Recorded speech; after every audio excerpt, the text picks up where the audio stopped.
The painting that you see here is one of the most extraordinary deceptions in the history of art. In it, a lion tears into the flesh of a jaguar in the depths of what appears to be an impenetrable tropical jungle, surrounded by vegetation so dense and so vivid that it feels as if you could reach into the canvas and touch the leaves yourself. Every detail suggests that its creator must have traveled to some distant, wild place to capture a scene this alive. But the truth about where this painting actually came from is far more shocking than anything you see on this canvas. And the story of the man who made it, a man who was laughed at, humiliated, and dismissed as the biggest joke in Paris, is a story that ends with one of the most astonishing reversals in the history of art. His name was Henri Rousseau, and this painting fooled the entire art world. This masterpiece painting is called The Repast of the Lion, and it was created around 1907. Today, it hangs in Gallery 825 in the Metropolitan Museum of Art in New York City. At first glance, you're drawn into an overwhelming wall of green. The vegetation is so thick, so layered, that it feels less like a painting and more like a window into another world. Enormous leaves press against one another in splendid shades of green. Exotic flowers in white, cobalt blue, and bright yellow punctuate the foliage like scattered jewels, and a pale moon hangs over the horizon, bathing the entire scene in an eerie bluish light. And then, at the center of it all, partially hidden by the vegetation, a lion crouches over its kill. Blood streams from the body of a spotted jaguar. The lion's expression is strangely serene, almost calm, except for the eyes, as if this act of violence is simply the natural order of things. It is brutal and beautiful at the same time. Everything about this painting suggests that its creator must have witnessed the jungle firsthand, but that is precisely where the deception begins. Because the man behind this canvas could not have been further from the world that he painted. Henri, or Henri Rousseau, was born in 1844 in the small town of Laval, in the northwest of France, into the family of a tinsmith. His childhood was marked by poverty. He was a mediocre student who left school without completing his studies. After being caught stealing money from his employer at a law firm, he joined the French army to avoid prison. When he left the army, he moved to Paris and took a job as a toll collector, a minor customs official collecting taxes on goods entering the city. It was a humble, bureaucratic position, and it earned him the nickname that would follow him for the rest of his life, Le Douanier, the customs officer. Rousseau did not begin painting seriously until he was in his 40s.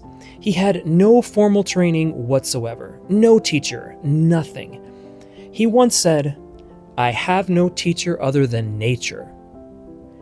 By the age of 49, he had retired from his job on a tiny pension, and he dedicated himself entirely to art. His personal life was no less difficult. He married twice, his first wife died, 5 of his 6 children didn't survive. He lived in such deep poverty that the artist Max Weber, who visited his studio, later said he had never seen anything like it. To make ends meet, Rousseau gave violin lessons, he taught drawing to children, and even played music in the streets. And yet, through all of this, he painted. Every single year, he submitted his work to the Salon des Indépendants in Paris, an open exhibition where any artist could show their work without the approval of a jury. And every single year, the critics tore him apart. They called his paintings childish, naive, and laughably primitive. One journalist wrote that Rousseau painted with his feet and with his eyes closed. The mockery was relentless, and Rousseau's response was extraordinary. He collected every single bad review and pasted them into a personal scrapbook. Now, here's what makes this painting so remarkable, and what makes the story of Henri Rousseau one of the great deceptions in art history. When you look at the Repast of the Lion, you see a jungle that feels completely real, wild, dangerous, and impossibly lush. But this jungle never existed. Every single element in this painting was constructed from observations Rousseau made without ever leaving Paris. The vegetation, those enormous tropical leaves, the exotic flowers, the dense wall of green that I talked about before, all of it came from hours Rousseau spent studying plants in the Jardin des Plantes, the great botanical garden of Paris. He would walk through the hothouses where tropical specimens were displayed, and he'd lose himself in what he later described as a dream. "When I step into the hothouses and see the plants from exotic lands," he once said, "it seems to me that I am in a dream." And the animals, the lion, the jaguar, they weren't drawn from life in the wild at all. Rousseau studied stuffed animal dioramas at the Natural History Museum in Paris. He also pored over illustrations in ethnographic journals and children's books. He visited zoos and took detailed notes on the postures, expressions, and movements of the creatures he observed. Every detail in this painting was assembled piece by piece, more like a mosaic than a painting, from sources that had nothing to do with the actual jungle. And notice something strange about the composition. This is really unique. The lion devouring its kill is disproportionately tiny in this painting, almost swallowed by the massive vegetation that towers over it. In any academic painting, this would be considered a mistake, but in Rousseau's hands, it creates something far more unsettling and emotional. The lion seems both out of place and perfectly balanced amongst the enormous leaves and flowers, and that tension between the familiar and the impossible fills the entire scene with a sense of disquiet and mystery that's difficult to explain, but impossible to look away from. It's also a precursor to what we now know as modern art. This was not a one-time achievement. Rousseau returned to this dreamlike jungle again and again. His first jungle painting, Surprised, Tiger in a Tropical Storm, which you can see now in London, shocked audiences in 1891. Then came The Sleeping Gypsy. You can see that in the Museum of Modern Art in New York City. That haunting image of a woman asleep in the desert, where a lion stands over her, will never leave your mind once you've seen it in person. Then came The Snake Charmer. And finally, his last great masterpiece, The Dream. Here in The Dream, a nude woman on a sofa sits in the middle of an impossible jungle, completed the same year that he died.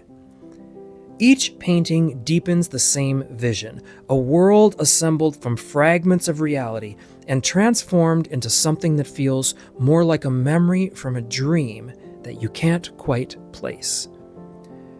But here's the detail that critics missed entirely. Despite looking naive, Rousseau's technique was anything but simple. His jungle paintings were built up meticulously in layers. He used more than 50 shades of green in a single canvas.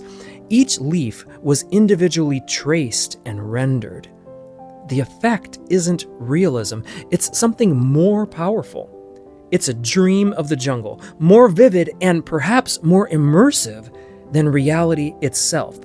And this is exactly what makes it so deceptive. Before we continue, let me take just a moment to remind you that if you'd like to have this painting in your home, you can purchase it directly from my website. Shipping is 100% free, and if you're a true art lover, I invite you to explore the catalog there, where you'll find this painting along with many other masterpieces that I have hand-selected. By purchasing from my store, you'll also be helping me make videos like this every week. So have a look. Now, we continue. The art establishment of Paris looked at Rousseau's paintings and saw incompetence. They saw a man who couldn't draw properly, who didn't understand perspective, and who painted like a child. But they were wrong.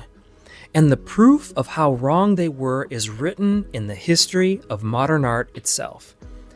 In 1905, just 2 years before Rousseau created the Repast of the Lion, he exhibited a painting that was almost identical in subject.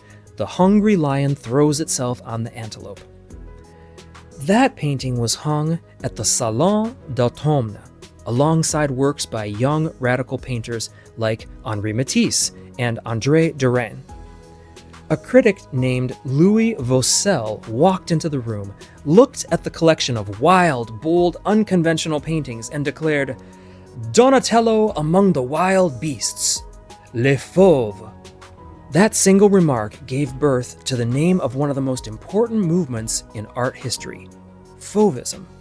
And many scholars believe it was Rousseau's painting of a wild beast, the most literal wild beast in the room, that inspired the very word fauve. The man everyone laughed at may have accidentally named an entire art revolution, and it didn't stop there. One day, a young Pablo Picasso was walking through the streets of Paris when he came upon a Rousseau painting being sold by a junk dealer, not as a work of art, but as a blank canvas to be painted over. The price was said to be 5 francs. Picasso bought it instantly. He recognized something in Rousseau's work that the entire establishment had missed. A directness, a rawness, a way of seeing the world that bypassed every academic rule and went straight to something primal, yet true. Picasso sought Rousseau out, and in 1908, he threw one of the most legendary events in the history of modern art. Le Banquet Rousseau, held in Picasso's studio at Le Bateau Lavoir in Montmartre. Guillaume Apollinaire was there, Gertrude Stein, Juan Gris. It was, as one writer called it, one of the most notable social events of the 20th century. And at the end of the evening, Rousseau turned to Picasso and said something unforgettable. "You and I are the greatest painters of our time. You in the Egyptian style, and I in the modern." Rousseau didn't live long enough to see how right Picasso was. He died in 1910 at the age of 66, in poverty and from an infection in his leg that he had ignored for too long. Only 7 people showed up at his funeral. But in the years and decades that followed, everything changed. Today, Henri Rousseau is widely regarded as the father of naive art, the artist who proved that formal training was not only necessary, but could be an obstacle to true originality. And the list of artists he influenced reads like a history of modern art itself. André Breton, the founder of Surrealism, called Rousseau a proto-surrealist and declared, "It is with Rousseau that we can speak for the first time of magic realism." His dreamlike atmospheres and impossible landscapes directly inspired Max Ernst, René Magritte, and Giorgio de Chirico. Salvador Dali drew on Rousseau's ability to transform the canvas into a realm of dreams and fantasies.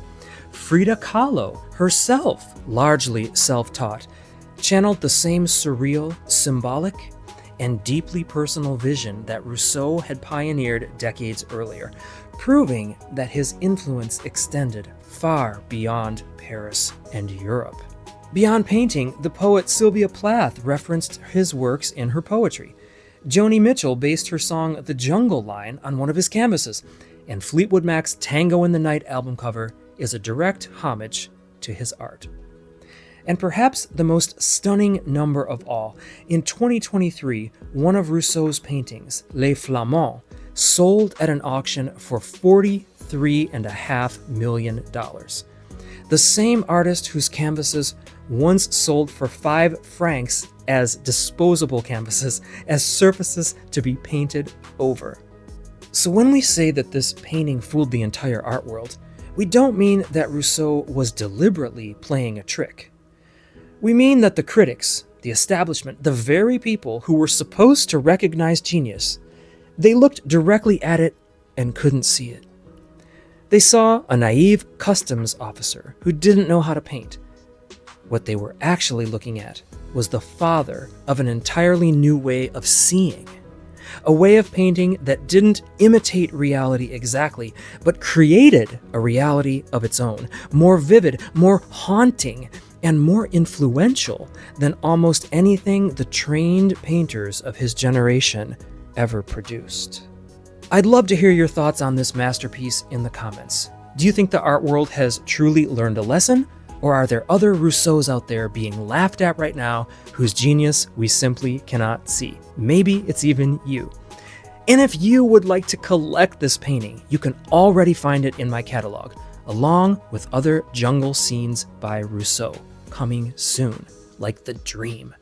Shipping is free worldwide, and every purchase helps me keep creating new videos each week for you. Thank you for watching until the end, and I'll see you soon.